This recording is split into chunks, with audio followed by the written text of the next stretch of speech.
Baik, saudara, kali ini bersama saya Supriyadi Rustad, Anda akan belajar tentang medan magnetic field. Ya.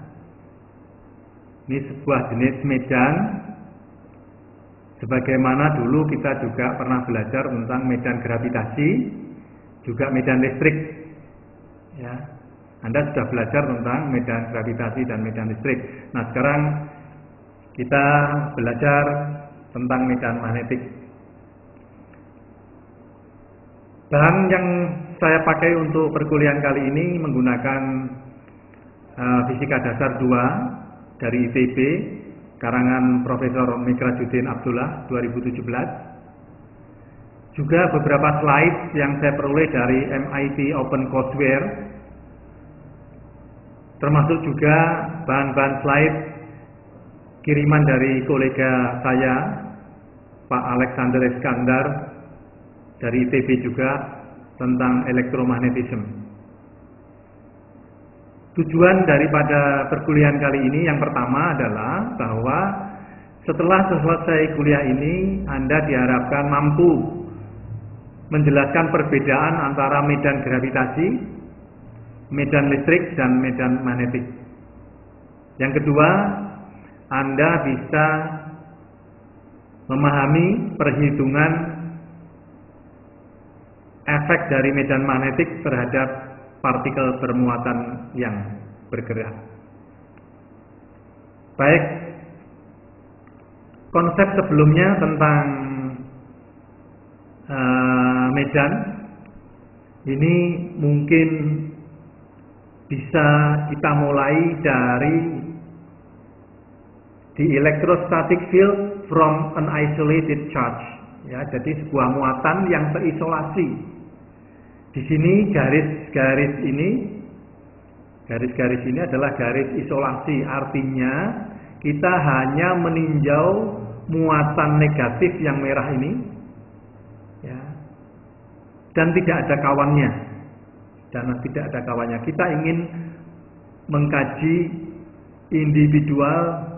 secara individual efek dari hadirnya sumber muatan negatif ini. Saudara, persis sebagaimana medan gravitasi bumi, ya, medan gravitasi bumi, maka medan listrik yang disebabkan oleh muatan negatif ini bersifat medan tarik. Ya. Perhatikan arah anak panah ini dan garis-garis ini, ya, garis-garis ini, garis ini, selalu menuju kepada sumber muatan negatif, persis seperti yang terjadi pada medan gravitasi bumi. Apapun benda bermassa di sekitar bumi, maka dia akan jatuh tertarik menuju ke pusat bumi. Nah, seperti ini, ya, persis seperti ini. Demikian juga benda-benda bermuatan positif di sekitar muatan negatif, maka dia akan tertarik, ya, menuju ke sumber muatan negatif. Jadi jelas di sini bahwa satu medan gravitasi memiliki kemiripan dengan medan listrik yang diakibatkan oleh sumber muatan negatif, yaitu perangainya adalah medan tarik, ya, yaitu mirip, ya, medan tarik. Nah, di sini Anda lihat garis-garis ini, garis-garis yang berpanah ini sering disebut dengan garis gaya atau garis medan, atau bahasa populernya adalah intensitas medan. Anda lihat bahwa semakin dekat dengan sumber, maka intensitasnya semakin besar, garisnya semakin rapat, itu artinya intensitas medannya semakin besar. Demikian juga kalau semakin jauh dari sumber, maka kuat medannya menjadi semakin kecil, ya. Kuat medan, bukan intensitas ya, bukan intens. Jadi kuat medannya semakin kecil, kalau mendekati sumber maka semakin kuat. Nah, semakin kecilnya itu berbanding dengan kuadrat dari jarak. Jadi persis medan gravitasi itu perangainya mirip dengan perangai dari medan listrik yang diakibatkan oleh sumber muatan negatif. Ini sering disebut dengan monopol atau satu kutub, karena kutubnya hanya satu, yaitu di pusat bumi atau di pusat sumber muatan negatif. Semua benda-benda bermassa di sekitar bumi tertarik ke satu kutub yang sama, yaitu pusat bumi. Ya. Demikian juga untuk sumber muatan negatif, maka dia akan menarik semua partikel-partikel bermuatan positif di sekitarnya menuju ke sumber muatan negatif. Nah, jika di dalam medan gravitasi itu hanya ada satu jenis, saya menyebutnya jenis wanita. Jenis wanita karena bersifat menarik, ya, bersifat menarik. Maka sumber muatan negatif itu juga berjenis wanita, dia bersifat menarik. Ya. Efeknya adalah medan tarik. Hanya kalau di medan gravitasi itu hanya ada satu jenis medan tarik, maka di medan listrik itu ada jenis lawannya, yaitu jenis medan tolak yang disebabkan oleh sumber muatan positif. Hampir semua perangainya mirip kecuali arahnya berlawanan dengan medan tarik. Semuanya medan tolak. Jadi kuat medannya semakin kuat di sekitar sumbernya dan semakin kecil ketika menjauh dari sumber, itu watak-wataknya, perangainya mirip. Monopolnya juga mirip, satu kutub. Ya, kutubnya berasal dari sumber muatan positif. Ya. Coba Anda bayangkan kalau ada medan gravitasi yang memiliki medan tolak.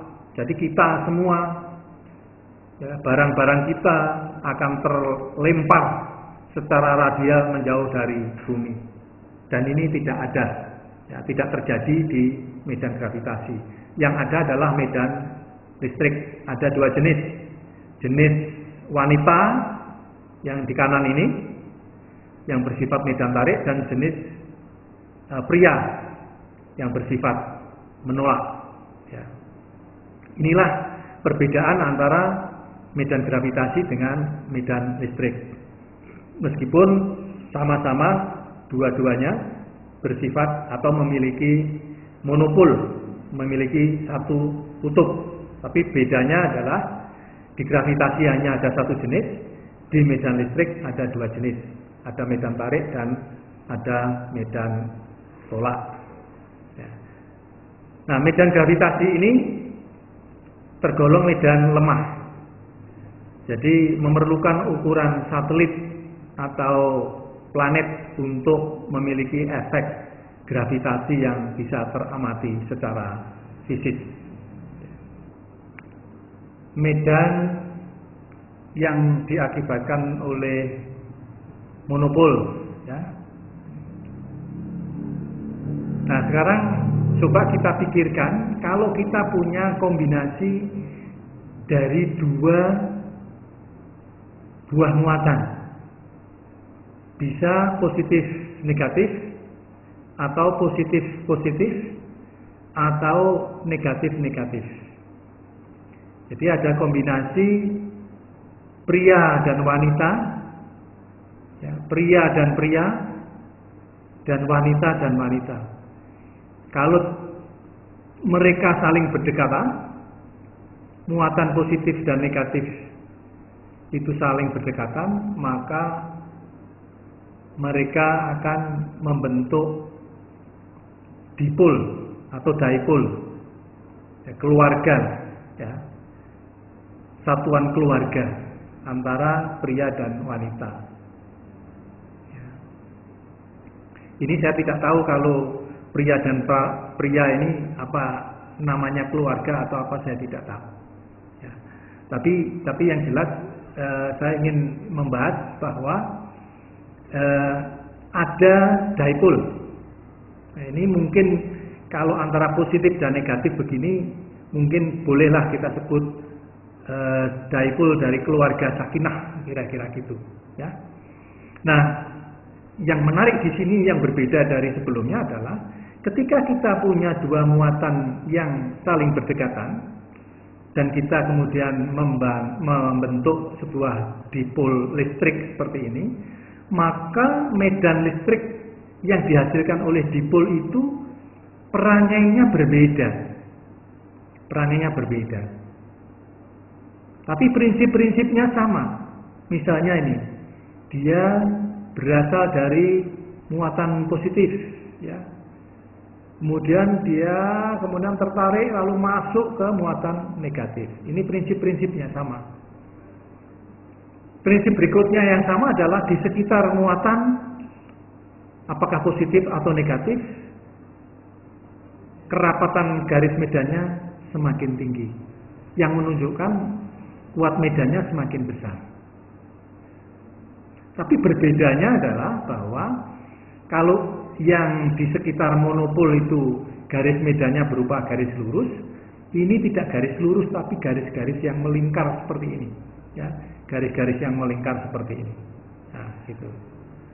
Jadi itu bedanya antara medan yang disebabkan oleh monopol dan yang disebabkan oleh dipol. Ya. Di sini dijelaskan the density of the field lines represent proportionally to the magnitude of the electric field. Ya, jadi kerapatan garis medannya itu menunjukkan kuat medan. Nah, kalau dia pria dan pria, positif dan positif, maka bentuknya seperti ini karena saling tolak dia, saling tolak, ya, menjauh, saling tolak menjauh seperti ini, ya, seperti ini. Dan tidak lurus lagi, melingkar-lingkar juga, tapi melingkarnya seperti ini, ya, seperti ini. Ya. Dan antara garis medan yang satu dengan yang lain itu tidak mungkin saling berpotongan. Nah, jadi gambarnya seperti ini. Ya.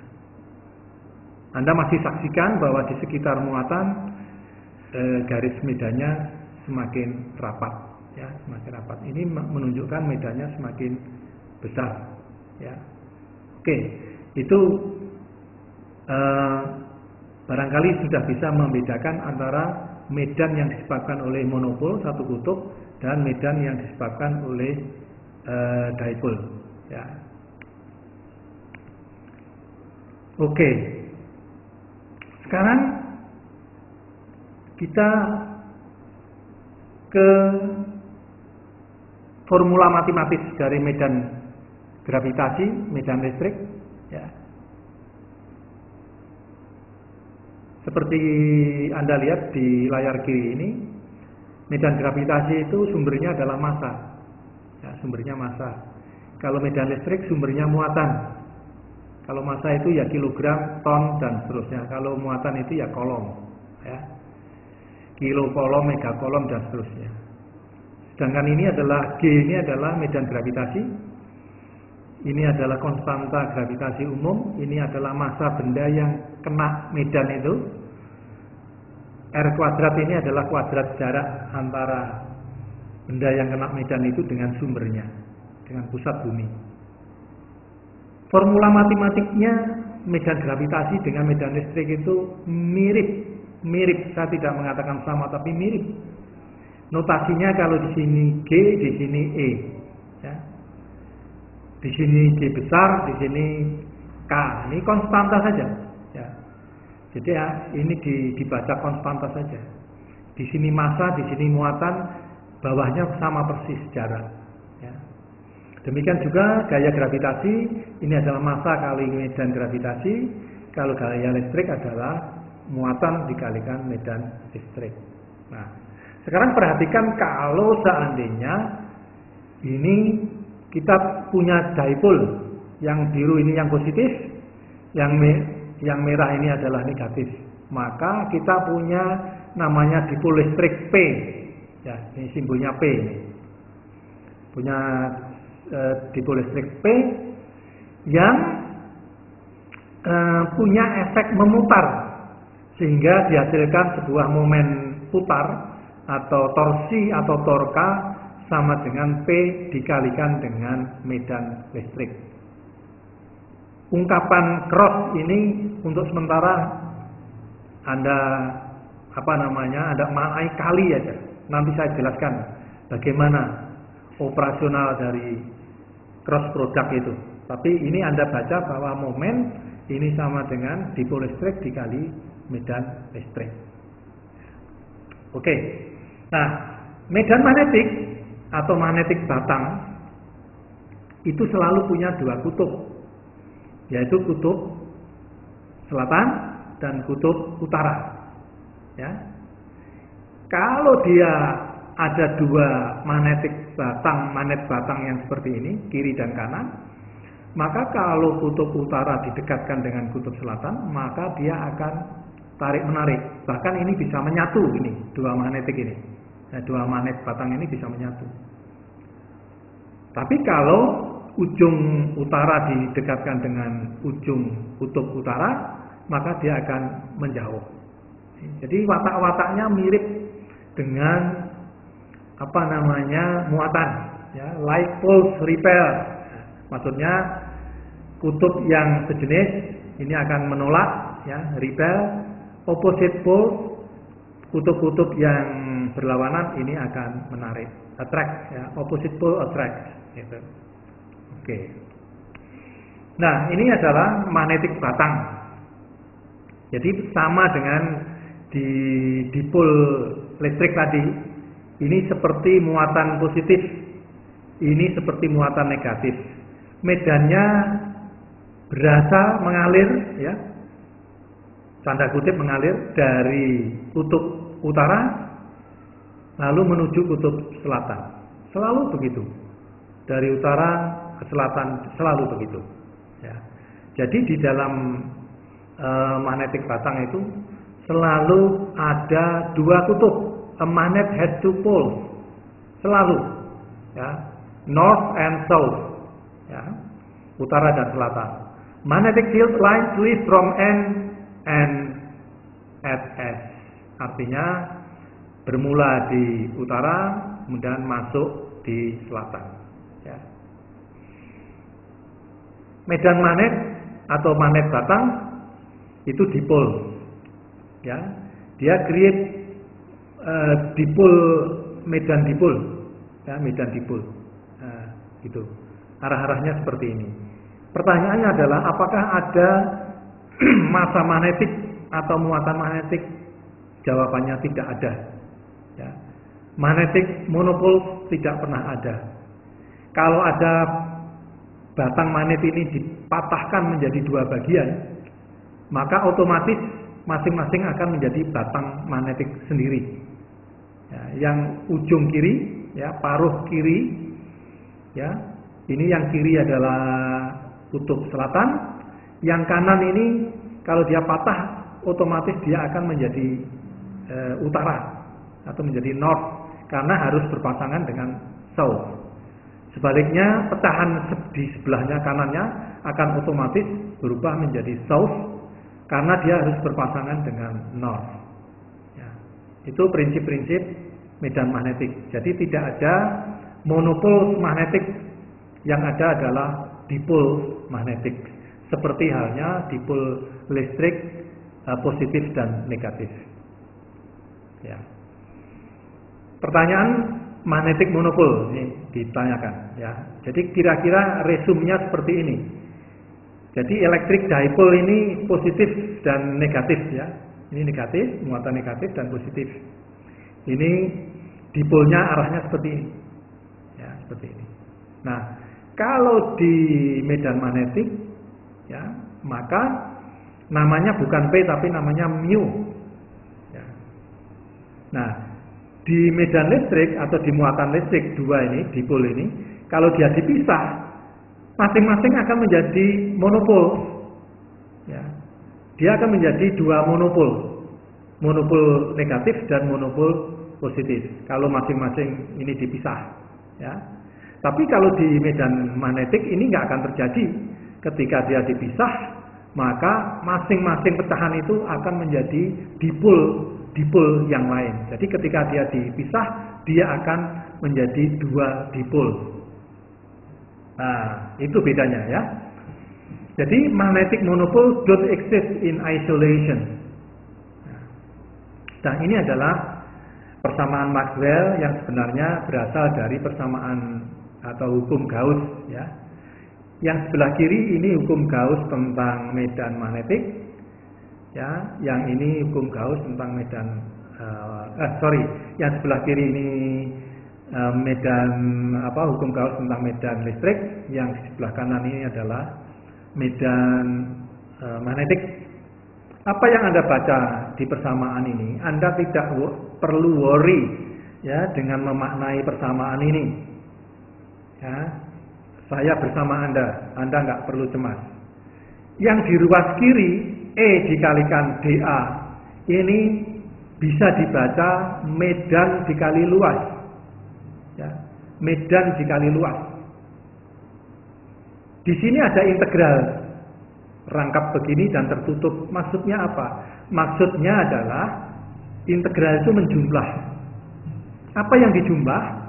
Yang dijumlah adalah hasil kali antara medan dan luas. Kalau ada 5 segmen, ya ini Anda 5 kali menjumlah. E1 dikalikan dA1, E2 dikalikan dA2 dan seterusnya. Nah, hukum Gauss mengatakan bahwa total dari flux, ya, flux itu adalah medan kali luas. Ini sama dengan sumber muatan.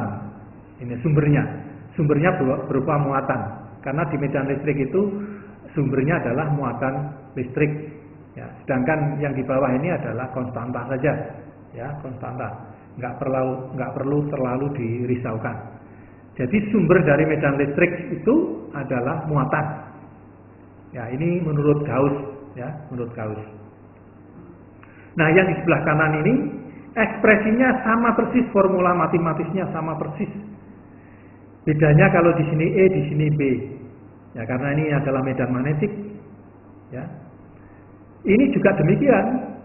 Total hasil kali antara medan dan luas yang disapunya atau luas yang dikenai medan itu, kalau dikalikan, ditambah medan kali luas, hasilnya sama dengan 0. Kenapa sama dengan 0? Karena tidak ada muatan magnetik, nggak punya sumbernya.